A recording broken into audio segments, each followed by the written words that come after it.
અમરેલી, ભાવનગર, ગીર સોમનાથની અંદર દિવાળી પછી છેલ્લા 2 દિવસની અંદર જે માવઠાનો વરસાદ પડ્યો એને કારણે ખેડૂતોનો મગફળીનો પાક એ તૈયાર થવાની અણી ઉપર હતો. એ પાક સંપૂર્ણ રીતે બગડી ગયો છે. ખેડૂતોનો ચારો જે મગફળીનો પાલો હોય એ પણ બગડી ગયો છે. ગુજરાતની અંદર રાજ્ય સરકાર દ્વારા જેમ ઉત્તર ગુજરાતના 3 જિલ્લાઓને તાત્કાલિક સર્વે કર્યા વગર સહાય માટેની જાહેરાત કરી છે, એ જાહેરાત સૌરાષ્ટ્રની અંદર પણ થાય. હજુ 2 દિવસની આગાહી છે. 3 જિલ્લાઓની અંદર માવઠું પડ્યું છે. બાકીના વિસ્તારોની અંદર પડે તો રાજ્ય સરકારે તાત્કાલિક ધોરણે ખેડૂતોને સહાય ચૂકવવી જોઈએ. 2020માં ગુજરાત સરકારે જે પાક વીમા યોજના બંધ કરી છે એને કારણે સૌથી મોટામાં મોટી જો ક્યાંય નુકસાની જતી હોય તો એ સૌરાષ્ટ્રની અંદર જઈ રહી છે. આપની જાણ માટે કહું કે આખા દેશની અંદર પાક વીમા યોજનાનો સૌથી વધુમાં વધુ બેનિફિટ જે ખેડૂતોને નુકસાની ગઈ છે સૌરાષ્ટ્રના ખેડૂતોને ફાયદો મળ્યો છે.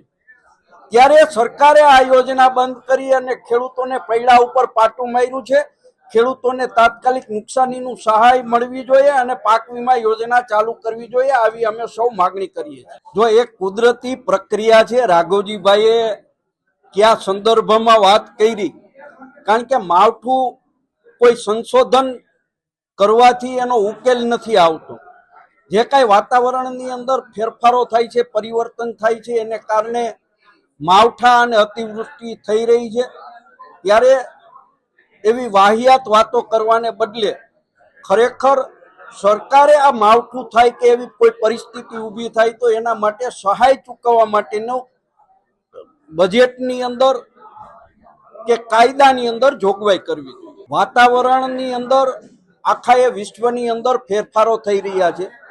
સૌરાષ્ટ્રની અંદર છેલ્લા 6 થી 7 વર્ષથી વાતાવરણ થોડું ચેન્જ થયું છે. અતિવૃષ્ટિ થાય છે, માવઠાઓ પડી રહ્યા છે.